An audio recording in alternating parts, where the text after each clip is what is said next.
శ్రీ గురుభ్యో నమః. లోకా సమస్తా సుఖినో భవంతు. సర్వే జనా సుఖినో భవంతు. Today we have invited you to attend this introductory and interactive session to know about Sivasiddhi Kundalini Yoga and Kaya Siddhi Yoga. I welcome you to this session on behalf of the lineage of our gurus, from whom I inherited the divine knowledge to be imparted to the humanity.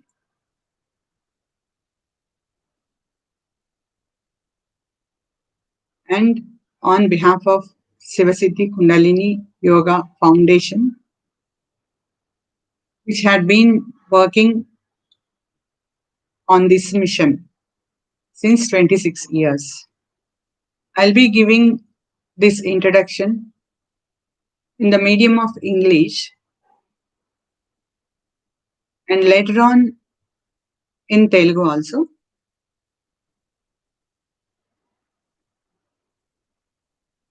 As we have mixed people here.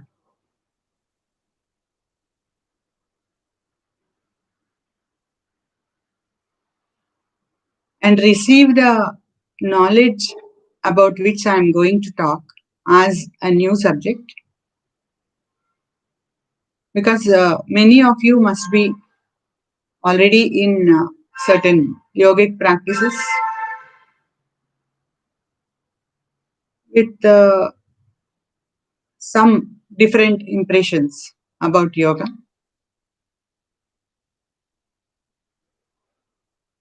Here what I am presenting is the divine knowledges passed on through gurus to us. So receive it as it is, without any over expectation or criticism.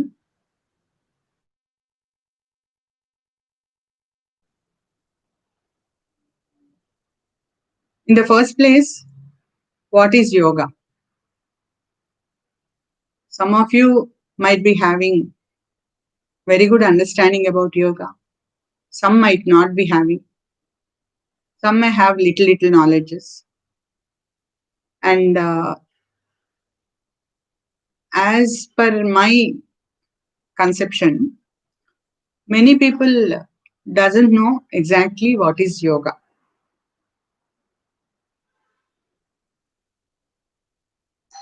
Yoga is the practice of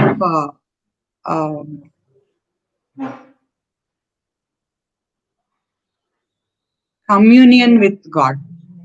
The very purpose of doing yoga or yogabhyasam we say is to get communion with God or divine.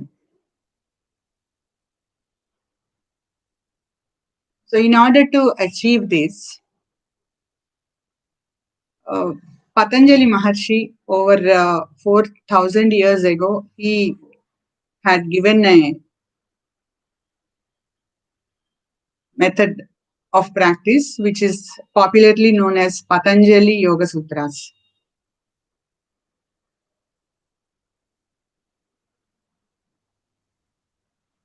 But these days I see at many places, people have the understanding that yoga is only exercising, that means yogasanas or relaxation, which has to be practiced when your health is disturbed or when you are having much mental stress, or when your disease is not healed by the doctors and they are getting confused, they will advise you to practice yoga without knowing what is yoga.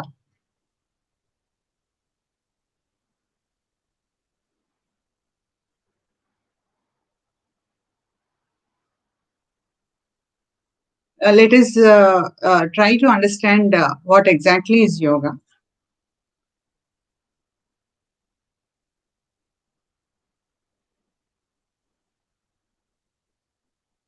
The main goal of a human life is to achieve salvation and liberation. In Sanskrit, it is called moksha. That means you get merged into the divine or merged into the eternity.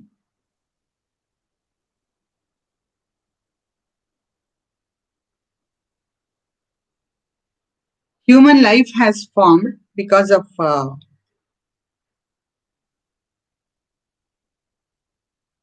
karmic imprints in us.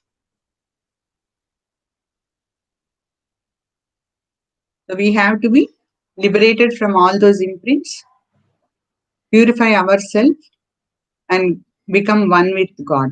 This is the main goal of human life. So to achieve that, we have to practice yoga abhyasa.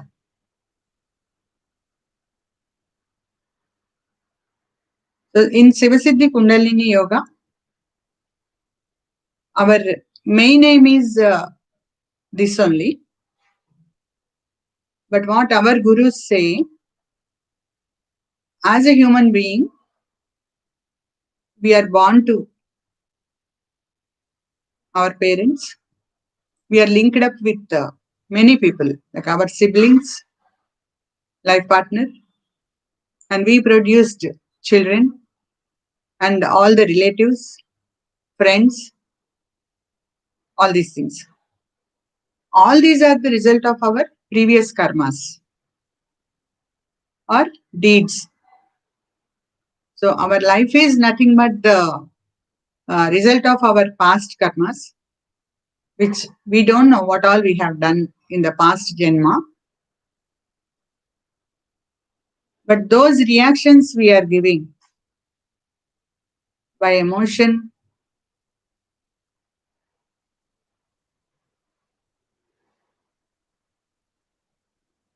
are going to be our future.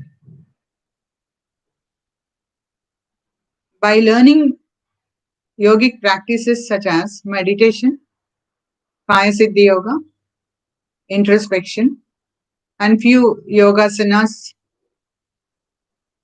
and knowing about God and its nature, we have to purify ourselves. We have to achieve stability of mind.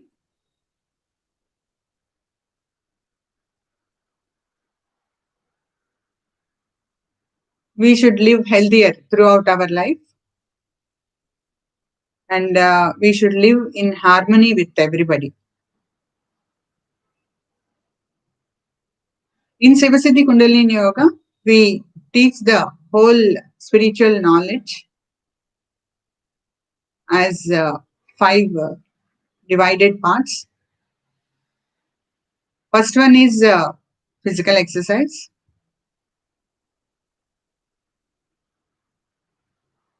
Our body health depends on the blood circulation, air circulation, and heat circulation, which are regularly flowing in our body, which in turn are dependent on the correct flow of our prana or life force.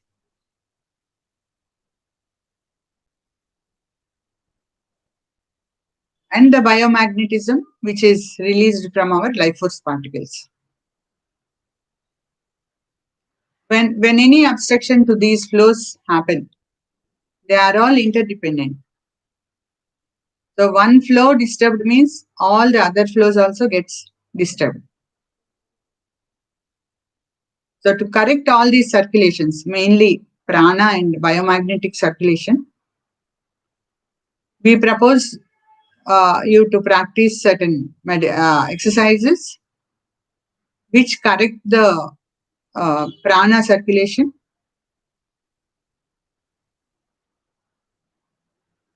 and activate the whole body,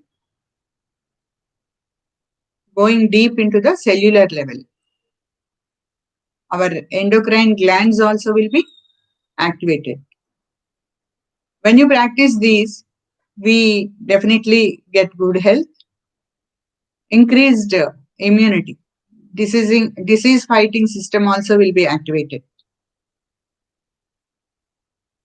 And all circulation related problems come under control.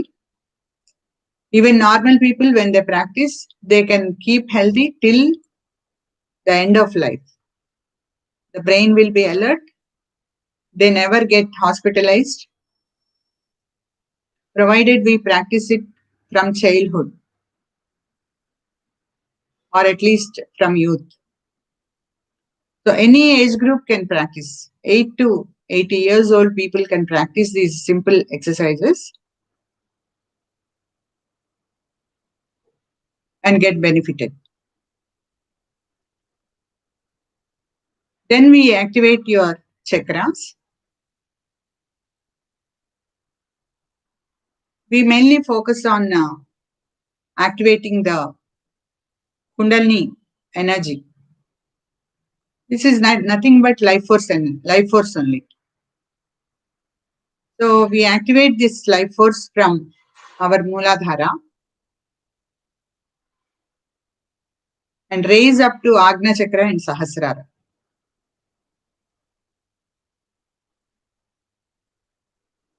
You must have heard about Shat Chakras.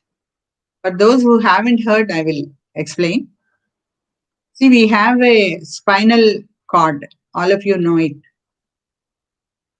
We have 6 centers which are called Agna Chakra. Oh, basically, we start from down. Near the tailbone, we have Mooladhara Chakra. Then slightly above that, above the pubic bone, in the spinal column only, you imagine Swadhisthana Chakra. And about 4 inches above, behind our navel point, we have Manipura Chakra. Then Anahata. Anahata is between the 2 nipples, center point, you focus at spinal column. Vishuddhi at neck point, the prominent part which gets obvious when you swallow, that point behind. That is Vishuddhi Chakra. And Agna Chakra between the 2 eyebrows, where you put bindi. And beyond 6 chakras, 7th one is Turiya Sahasraram. That lies at brain. So what we do is, we activate Kundalini from Mooladhara to Agna Chakra. Then Agna Chakra to Sahasrara.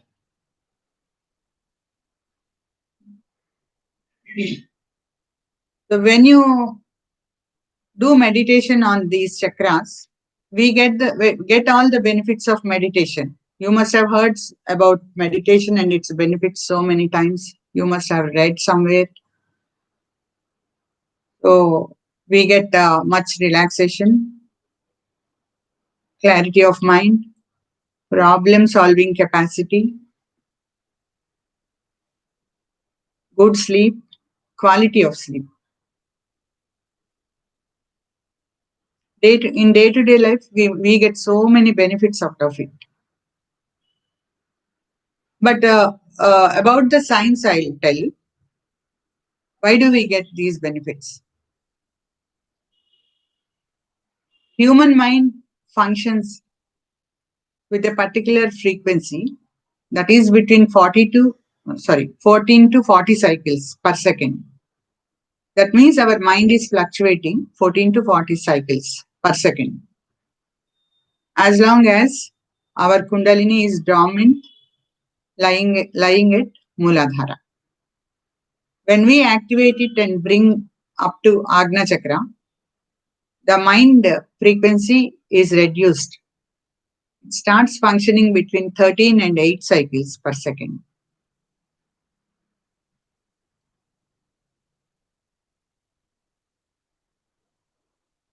And when we meditate at Sahasrar, that means Turiya, on the brain cells, mind frequency still gets lowered. It starts functioning between 7 and 4 cycles per second.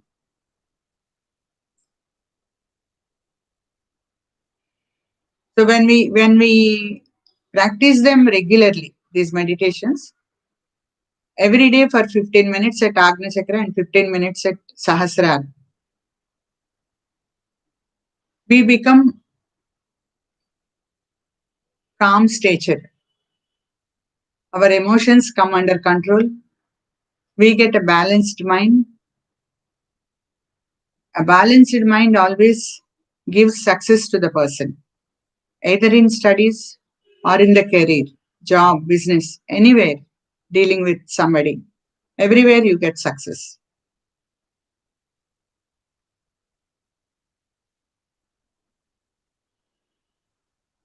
And in meditation, still advanced steps are there. The soul force or life force is getting merged with divine energy. That is called Turyatita meditation, but that is a very advanced one. After basic course, I'll give an introduction today. And then about Kaya Siddhi Yoga. We teach Kaya Siddhi Yoga. This is a Siddha yogic technique which had been kept secret. And even we also, it is not an open teaching. So, what happens when you do Kaya Siddhi? See, all men and women, they have sexual vital fluid, which is called in Sanskrit Shukra Dhatu. Even Ayurveda people also will say that Shukra Dhatu, which is the most important factor in maintenance of our body, keeping healthy.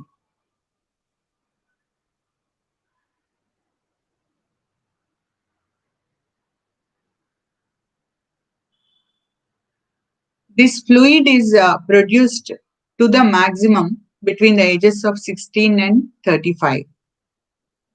So usually that age group will be healthy, youthful, and their stamina will be more. So whatever they want to do, they can achieve. That confidence also they have. So what is this sexual vital fluid? Every day we eat food. The food is digested.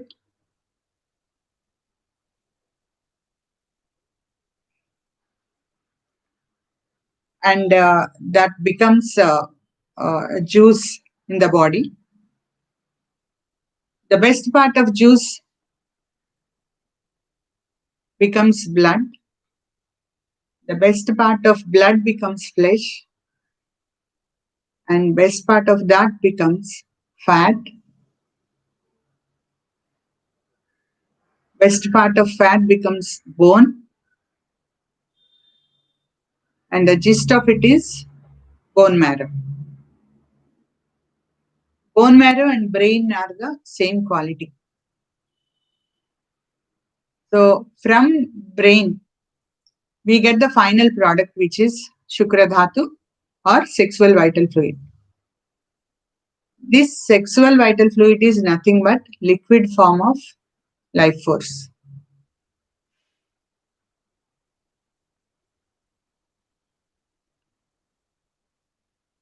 And this fluid only, the quantity and quality of this fluid only determines the health of the individual, determines the energy levels of the individual, and his intellect also. This is the prime uh, composition in the body that determines the quality of a person. So after reproduction, this fluid is distributed to each and every cell of the body, and excess fluid will go through spinal cord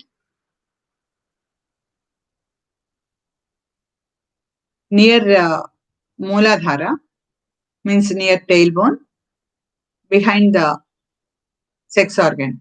This gets deposited behind the sex organ. This sexual vital fluid, which is deposited, that is the main reason for the people to get sexual urge or to do some activity. What our gurus say is each and every person who attained youth from 14 years onwards should be taught this technique to recycle the fluid so that it is converted into physical health and spiritual energy. That means willpower.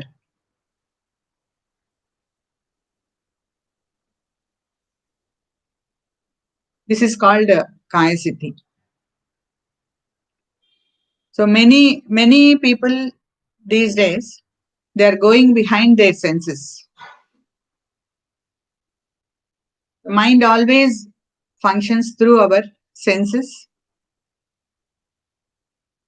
So we see things, we get attracted. We hear music, we get attracted. By smell, we get attracted to certain things.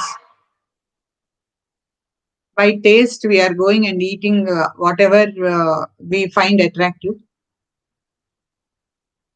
And even sexual perversions, wrong habits, people are after them. So to prevent all these things, to make the youth youthful, real youthful and energetic, this is the necessity of the day in this society, in the humanity. People keep saying our race, humanity has become, actually, I don't know how to tell you in English, nirviryata. Nirviryata. Viryam means sexual vital fluid only. Nirviryata is because of the lack of this fluid, people are getting weak and weak and weak. So to regain this viryata or this energy, everyone should practice Kaya Siddhi Yoga. By practicing this, one can control his mind, get energetic. The energy is utilized into our career, education, business, whatever it may be. So unnecessary wrong habits will be prevented. Till marriage, youth can stay celibate. Youngsters, they attain age at around 16 years, boys and girls. But they are getting married only after 10 to 15 years, 20 years after attaining the sexual maturity. In fact, after the age of 35, we start getting aged. Means aging process starts. All our cells will become aged.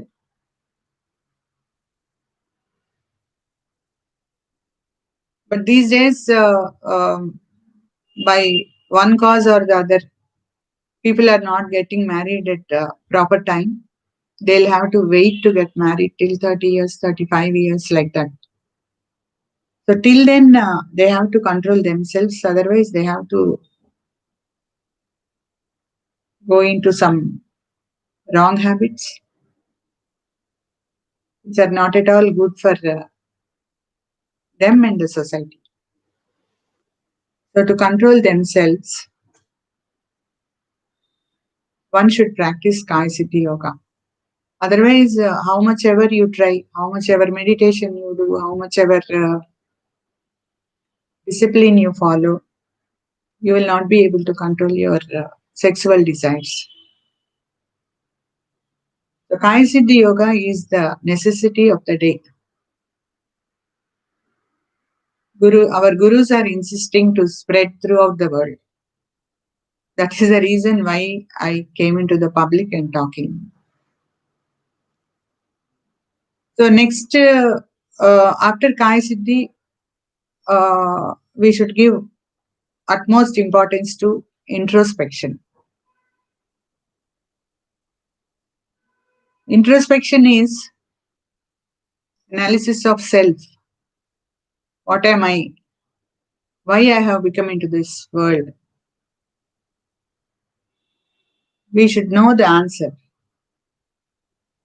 If I can tell you the answer, but everybody has to go into their own self, question and find out the answer, and then do some practices to, to achieve that experience. Realization of self, they say. One should realize the self as divine. I am divine. But why I'm not feeling that I'm divine? Because I am deviated from divine long back in the evolutionary process. I took so many forms, then plant life, animal life, I crossed.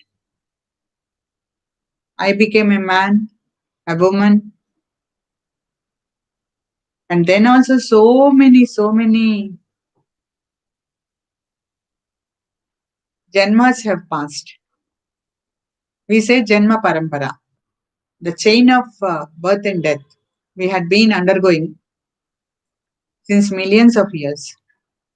And all these imprints, when I deviated from God, what all experiences I got are imprinted in my life force,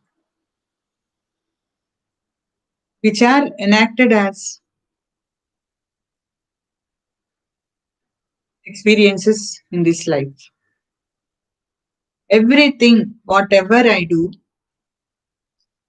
whatever I think, whatever I talk, whatever action I perform, I will get the correct, meticulous result as experience. Nature is functioning in this way only. And here I would like to say a few words about God also. So in the society we have so many gods. It is said that God is only one, but why we have so many deities, different practices, different religions? These confusions are there in us. God is one. That is correct.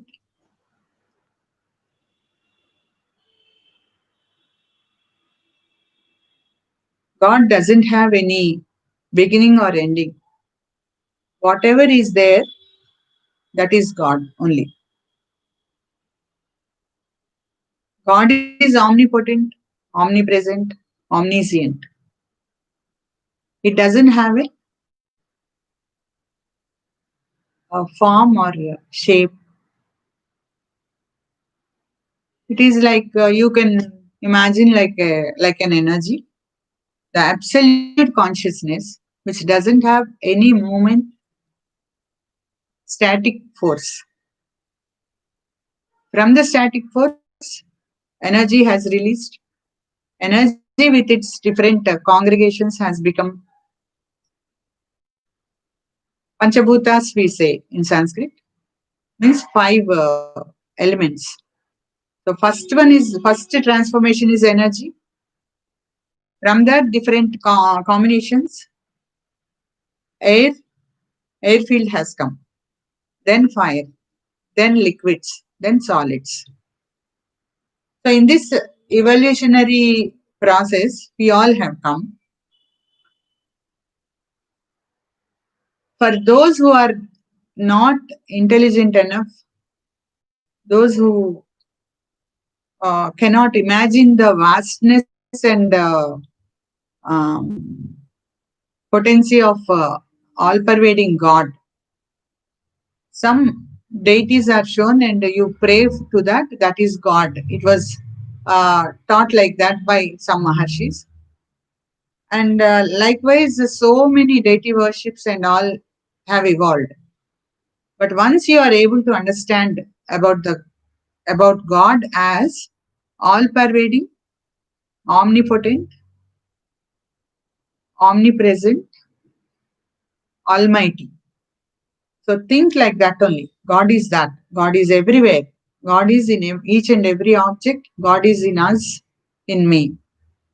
So my life force, taking all these imprints, previously was divine. So I am also divine.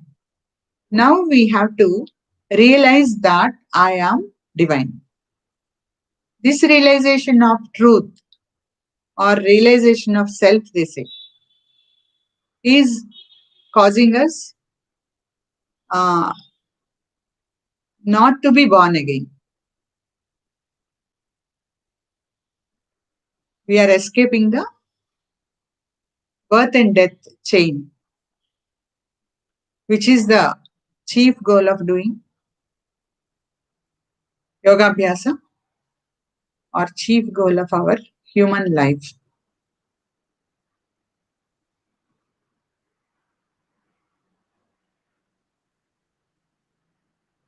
And we come back to the cause and effect principle again. God functions through his nature, which is cause and effect principle. God is not sitting there watching us, each and every individual, and they are doing sin, so I'm giving this punishment. They are doing good things, so I'm loving them. Like, not like that. A principle is there in nature, which is meticulously functioning and giving us experiences. Whatever I do, I have to take it back. If I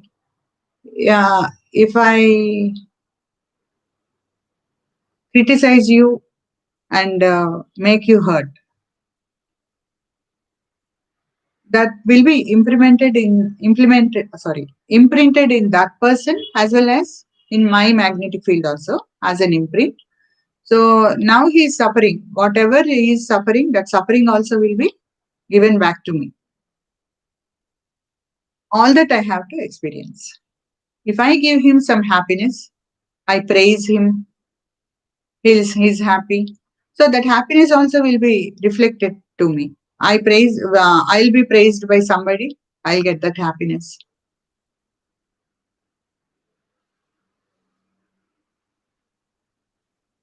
Because of this cause and effect principle, and because of the ignorance we have about this natural happenings, following cause and effect principle, we are all suffering in our lives.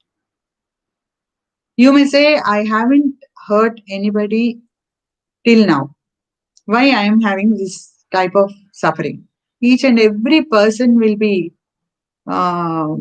facing with such situation at one time or the other. Why? Because, see, we don't know how many human lives we have passed on. I said Janma Parampara. So, in which Janma, what all deeds we have done, what all experiences we have given to others, we don't know. So, all those are lying as imprints in us, and they are in universal magnetic field also. Only when I get the experience, The imprint in the universal magnetic field is erased. Imprint in myself is also erased. So other way to escape from these imprints is doing deep meditations and sadhana practice. By doing meditation, we attain thoughtless state. So how long you can stay in the meditation thoughtless? So that time, few of your karmas start dissolving. No deity worship, no yagna, homa, whatever you do, whatever rituals you do, that will never erase your karma, your imprints. Only through meditation, attaining thoughtless condition can erase your karmic imprints. Otherwise, we have to experience.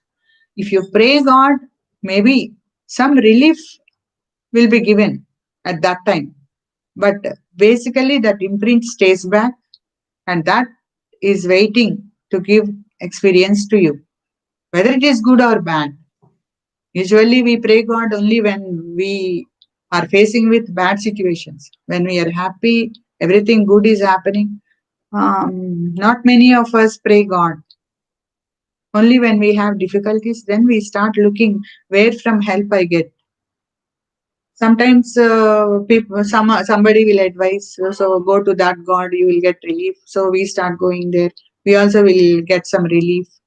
Like that, that is a vicious circle. You are not letting you to realize the true path of spiritualism. True path of spiritualism is our Sanatana Dharma. How we should keep ourselves healthy, ourselves useful to the society. When we are comfortable, we have to help others. So our Guru says, never go for a thought, a word, or a deed that gives hurt to others or yourself, physically or mentally, now or in future. And be ready to help anybody who is in necessity, whatever it may be. How much ever you can do, you help. Because since the time we are in the womb of mother, we are getting services from so many people. Only with the help of society, we are able to survive. Food we are eating, not made by us. Clothes we are wearing, not weaved by by us. The house where we are living is not built by me. So many have contributed their energies. You may say, I have given them enough money, I have paid them, but nature is not functioning like that. Money is man made, and we are measuring with our limitations. But in God's view, it is not like that. So we owe society in so many ways. So always be liberal, charitable, magnanimous, and try to help anybody who asks you. If you can't do that, at least be polite with them. Each and every human being is God in form. When I am God, other person is also God. Always keep this in mind, and uh, and more importantly, we have to become very soft, never hurt anybody, and never mm, go into temperaments which does harm to us and others, like anger, greediness,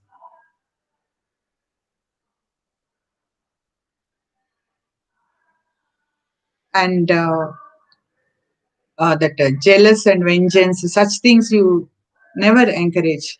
If they are in us, we have to identify and remove.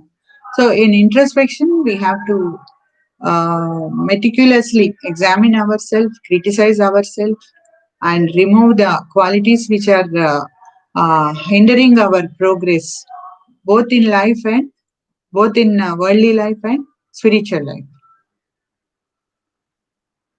So this is about introspection. Till now, always we keep observing others. So this is not good in them. This is good in them. This is bad in them. Like that, we keep on criticizing and try to judge others. But now, when we raise Kundalini and do meditation on Agna and Sahasrara, we get a mind that tries to look inside. Okay, I criticize them. But what am I? Is that quality lying in me also? Like that, you start thinking. That happens. Uh, that is the beauty of Kundalini Yoga. We can correct ourselves. We can purify ourselves. We become one with God. So, and at the same time, you need not leave anything. Whatever you have, you can enjoy your life with the little limitations. Method and limitation we have to follow so that we won't be affected personally, or our family won't be afflicted. So all those will be taught in the classes. So this is a brief introduction I have given you about Sivasiddhi Kundalini Yoga and many more things. I cannot, this is in nutshell. I cannot explain so many things in an introduction, but literally each and every person who gets this uh, Sivasiddhi Kundalini yoga practices will definitely be upgraded. Worldly upgrading will be there, and spiritual upgrading will be there. So, if one or two persons may say, I don't believe God, but they do say, I believe that some supernatural energy is there, they say. It's okay. Only to that only we are keeping the name God and getting familiar with it, isn't it? Even if one dog we are having means, we'll put some name to it and call, isn't it? Then why not the supernatural force get a name, God or divine? So this is aimed to achieve perfection of mind, perfection of body, and achieve the goal of life, which is nothing but to become one with the divine. Sukhino Bhavantu.